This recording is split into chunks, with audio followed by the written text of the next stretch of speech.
fitokarana herinaratra irosona ny fandatsarana orana artifisialy.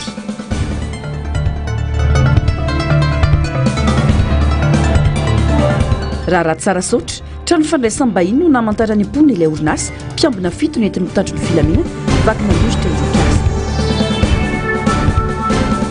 Toe-karena 4 tombanana hotely faingo 700 ny tany ny fitomboana ny ministry ny detrana. Alatsinainy 15 jona 4 faltafaraka aminao indray tombo kilasy tongovavy ato anatin'izao fotoana ny fampahalalam-baovao izao atezina ny arabany manasana ao am-panajana anaraka ny antsipirim-baovao hatramin'ny farany. Ialana tsiny aty ampiandohana tombo kilasy tongovavy nisy fatapahana ny fanaranao ny fahitalavitra MBS no ny fatapahany herinaratra ty hanosy-patrana amin'izao fotoana izao. Ho atombontsika kosa ny fampahalalam-baovao amin'ny pejin'ny finoana avy hatrany. Nanokana fotoana ny trotroanam-bavaka ireo zanaky ny fiangonana efa nitana sy mitana andraikitra ambony teto amin'ny firenena omaly ny teo anivon'ny FJKM fiangonana Jesoa Kristy eto Madagasikara. No tanteraina tena amin'ny FJKM Andrenarivo fahasoavana ny fotoam-pivavahana ho fanolorana azy ireo ambany fitarian'Andriamanitra amin'ny fanatanterana ny adidiny sy ny andraikiny eto amin'ny firenena. No mafisina tamin'izany ihany koa ny vavaka ho an'ny firenena sy ireo pitarika ampanjakana ny fandriampahalemana, ny famarinana ary ny fampandrosoana maritra eto Madagasikara. Maefa be mandrakariva amin'ny asan'ny tompo. Tsy manana fifaliana mihoatra anao izao dia niandrenesako fa mandeha araka ny famarinana ny zanako araka ny Koritiana 1:5:12 ny 9:7:10 tapany B sy ny Jaona 3:7 ny 9:4. Ireo no tenin'Andriamanitra voatondro nitondrana ny fotoana omaly izay notarian'ny filompanampy eo anivon'ny FJKM Rakotona Valina Maolo Mpitandrina ary ny Brofoibe nitondra ny tenin'Andriamanitra tamin'izany kosa ny filohan'ny FJKM Andriamampianina Zakary Masy Mpitandrina. Tena antoerana nandritra izany ny filoha teo aloha Ravalomanana Marika sy ireo tompony andraikitra ambony samihafa eto amin'ny firenena zanaky ny fiangonan'ny FJKM toy ny filohan'ny delegasiona manokana eto Antananarivo renivohitra Rahalambomanana Feno sy ireo maro hafa.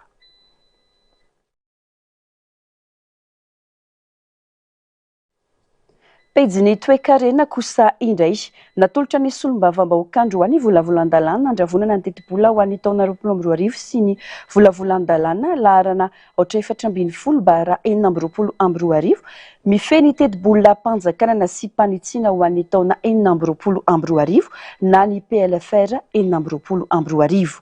Tsy maraka ny fandaniana ny vola miditra ny fandaniana amintsika aka tsy maintsy hitady fomba ampidiram-bola hafa ao anatin'ny kitapom-bola ny fanjakana na dia miato aza ny resaka aba TVM. Nilaza ihany koa ny ministry ny fitantanam-bola fa mbola azo tantanina tsara ny trosan'ny Madagasikara raha ny zava-misy amin'izao fotoana izao. Manodidina ny $7,000 na $2,300 izay trosan'ny Madagasikara izay tatim-pavaon'ny Germaine Mejanary eo amin'ny sary sy riran-tsary ny Artanjona. Tombanana hotely faingo 700 ny tany fitomboana ara-toe-karena amin'ny titona ity raha 4,500 izany tao anatin'ny lalana feno tetibolam-panjakana voalohany ho an'ny taona 2024. Tsy maharaka ny filana sy ny fandaniana ho an'ny firenena ny vola miditra azo avy amin'ny lalany etra hoy ny fanazavana. Noho izany tsy maintsy mitady fomba amenonana ny banga ny fanjakana. Tsika tonga teo zany marefo dia marefo tsika ny toe-karena. Araha amin'to zany farefony zany dia tena sahirana ny firenena zany anisan'ny lara-pamena zany ny hoe anaingaina ny toe-karena. Zay zany tena antony tena hoe nampitombo zany le fandaniantsika teo ireny. Ary taditsika tsara koa fa tsika koa zany amin'ny hoe mba olama marefo dia tsy maintsy zany tsika miara-miasa amin'ireo mpiara-mambonantoka. Ao zany ireo mpamatsy volatsika. Dorone Banque mondiale ohatra, ny BAD, ny Union européenne, ny FMI zany eo koa ny zavatra sy ireo masikazandreo. Dia amin'ny ankapobeny aloha zany tsy maharaka mihitsy ny fandaniana aloha zany ny etra amin'ny ankapobeny hatramin'izay. Dia zay zany tonga tsika zany tsy maintsy mitady vola tsika zany dia io zany le hoe manao zany tsika zany pré zany na hoe endettement kely.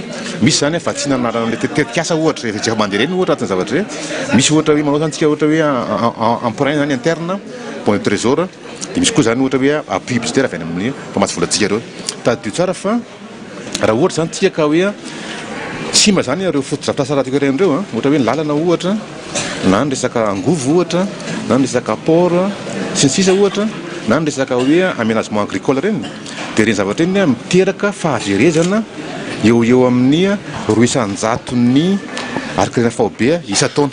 nanamafy ny ministry ny vola sy ny fitantanam-bola fa miato aloha ny fitakina ny TVM izay isan'ny teraka resabe teto amin'ny firenena. Manodidina ny 2 miliara ariary eo no banga amin'ny kitapo-mbolam-panjakana ka tsy maintsy hodinina miaraka amin'ireo solombavambahoaka ny momba ny hetra ho an'ireo fitaovam-pitaterana mandeha amin'ny motera. Zany hoe ato zany ny fitakina azy aloha zany zao fa hodinina zany miaraka amin'ireo solombavambahoaka zany ny paikady zany ahafahana zany manao mandinika zavatra io bebe koa hoe atao ahoana zany TVM io inona no atao anatin'ny ataona hoe hovana kely ve izy sa atao ahoana dia inona koa zany no zavatra atao mba ahafahantsika zany compenser araka teninao zay le zavatra mety ho azo very anatin'izy.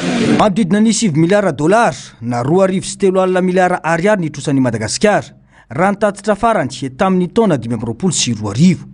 50.400 ny arikarena fahobe ny trosa hoy ny banky iraisam-pirenena. Mbola ao anatin'ny niveau de dette modéré natany trosa antony ny Madagasikara hoy ny ministry ny vola sy ny fitantanam-bola. Izany hoe everina ho voafehy sy azo tantanana tsara izany amin'izao dingana izao hoy hatrany ny fanazavana. Zany hoe tsy mampanahy zany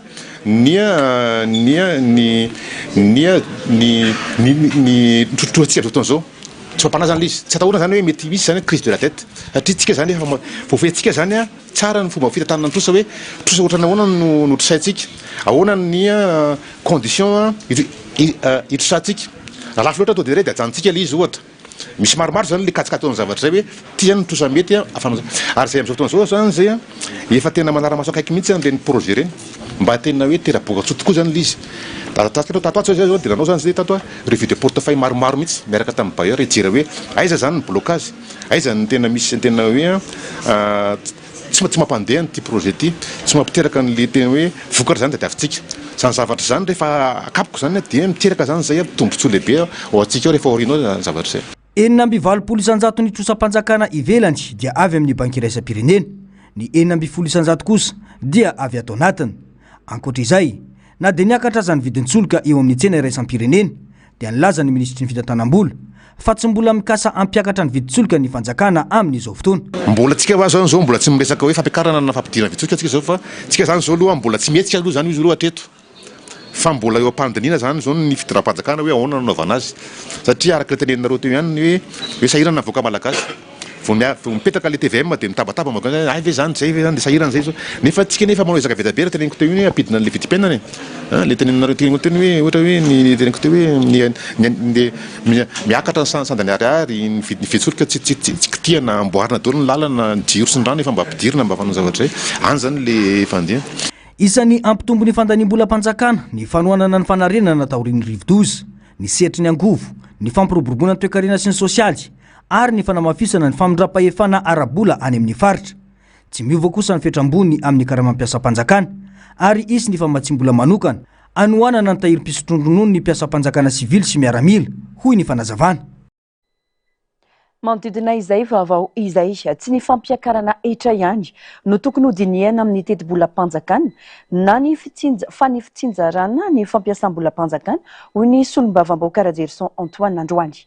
Sarotra ny ahatratra ny fampandrosoana raha ny androm-panjakana no mahazo teti-bola bebe kokoa no ireo sehatra fototra mamokatra arena sy manohana mivantana ny fiainan'ny vahoaka hoy hatrany ny fanazavana amin'ny fandraisam-peo ny Germaine Menjanary rindran-tsary ny Artanjona. Ny aba ho an'ireo fitaovam-pitaterana mandeha motera na TVM ihany no fantatra ampahibe maso.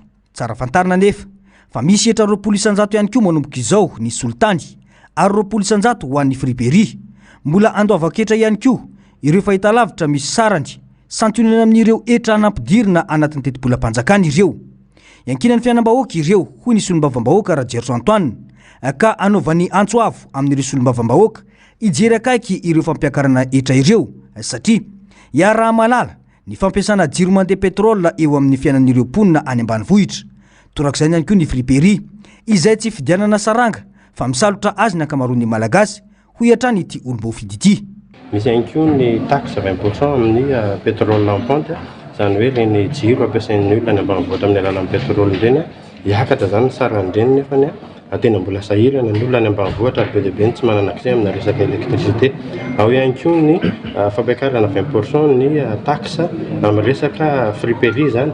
Ekena tsara le izy fa efa manana solution ve tsika ialana amin'izay zavatra izay fa tena mandeha tsara ve sa hoe tsy maintsy tratra zefatra tsy maintsy vidy an'ilay izy lafo ndraiky io le olona sahirana rehefa avy eo mila jerena akaiky ihany koa ny mahakasika an'izay.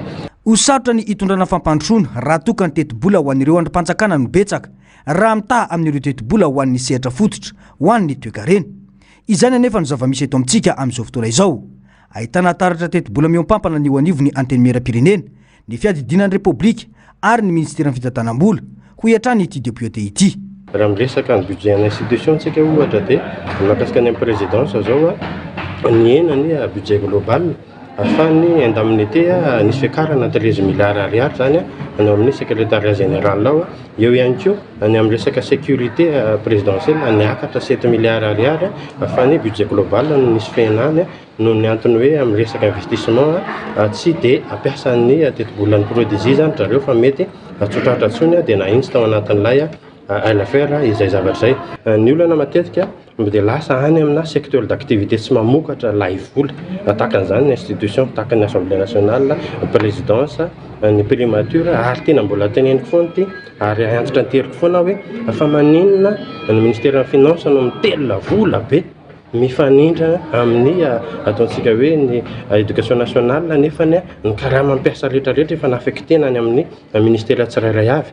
Tsy ao anatina resaka mamokatra nefa zany dia miteraka fahasahiranana ho antsika ihany koa ao anatin'izany rehetrarehetra zany. Ilaina ny mandinika amin'ny antsipiriany ny teti-bolam-panjakana mba tsy hisy fiantraikany ratsy eo amin'ny fiainan'ny vahoaka malagasy hoy ny fanamafisana. Andro ny fanavaozana izao ka mitaky ny fanovana ny fomba tsy nety teo aloha mba tena hipaka any amin'ny malagasy ny vokatra tsara amin'ny fanapahan-kevitra raisina hoy ihany Rajerson Antoine. Fa isan'ireo sehatra tena marary sady tsy mety tafarina ny fambolena sy ny fiompiana eto Madagasikara. Isan'ireo fototr'olana ny fanafarana vokatra avy any ivelany sy ny fanaovana anjorom-bala ny vokatra vita eto an-toerana. Lalana tokana fanamanarina ny toe-karena malagasy nefa ny fifotorana amin'ny siam-pambolena sy ny fiompiana. Mila fandraisana andraikitra avy amin'ny fitondram-panjakana sy ny fidirana antsehatra ny sehatra tsy miankina raha tiana ny ampiroborobo ny fiainan'ny tantsaha izay mandrafitra ny 200,000 ny vahoaka malagasy. Fanadihadiana nataony Narcisse Karazafy eo amin'ny sarin'ny mbola afa-tsara. Ambany dia ambany ny fanohanana omeny fanjakana ny sehatra ny fambolena sy ny fiompiana 200,000 malagasy anefa no mivelona amin'ireo sehatra ireo. Ilaina araka izany ny fampitomboana ny famatsim-bola ho an'ny fambolena sy ny fiompiana satria sehatra iray lehibe afaka anarina ny toe-karena malagasy. Isan'ny olana lehibe ho an'ny tantsaha ny tsy fisian'ny lalam-bokatra akoatra ny olana amin'ireo akora fampiasaina toy ny zezika sy ny masomboly. Abetsaka ny vokatra kanefa tsy misy mpividy ka mijanona eny an-toerana ary simba fotsiny. Anisan'ireo faritra tena marefo amin'ny sehatra ny fambolena sy ny fiompiana Iatsimo Atsinanana noho ny alavirana sy ny tsy fahampiana ireo voly volena. Ny vahaolana angamba tonga dia ho resahako avy hatrany hoe ny vahaolana ahafahana miantso ireo tanora hiditra ao anatin'ny sehatra dia nisiny vovonana tahaka an'izao zany izay mihitsy no antom-pisiany vovonana ralia dia ao anatin'ny volet jeune izay miasa manentana ny tanora ary miantso ny tanora na nefa ao anatin'ny sehatra ny fambolena sy ny fiompiana na ny mbola tsy ao anatiny dia anaovana antso tsy atao Antananarivo renivohitra ihany no misy izay olana izay fa manerana ny Madagasikara dia presque mahita ilay tanora hoe ny fiainany tsisy fiovana satria zanaka tatsah daholo ny ankamaroan'ny tanora raha le salanisa 200,000 ny vahoaka malagasy izay samy mpamboly sy mpiompy dia matsampy ireo tanora ireo hoe mamanay sy dadanay ary andray aman-drenay ary mpamboly sy mpiompy nefa ny fiainanay rahantsika malala fa sahirana ny ankamaroan'ny vahoaka malagasy dia izay no antony olana anankiray mahatonga ny tanora miravoravo tanana tsy te hiditra ao anatin'ilay sehatra nefa ilay sehatra ny tokony tena hifatohana. Tanjona ny fanomanana ireo taranaka sy ny fampirisiana ny tanora andray anjara bebe kokoa amin'ny sehatra ny fambolena sy ny fiompiana omena fiofanana sy fanohanana izy ireo mba ahafahana mitarika sy mamolavola tetika sa mifandraika amin'ireo sehatra ireo. Isy ihany koa ny fiaonana amin'ireo tanora diaspora malagasy mba hampifondronana ny traikefa sy ny fahaiza-manao anohanana ny fampandrosoana ny fambolena sy ny fiompiana ary hampirisiana ny tanora eto an-toerana hiditra amin'ity sehatra strategjika ity. Ny anangona ireo tanora manapa fahaizana hitondra ny traikefa tsy janona ny amina firenena efa mandroso any ny zavatra mampalely masy dia ny tanorantsika dia le tena mahay sy le tena tokony hanavitra le zandry zanaka lasa mila ravinahitra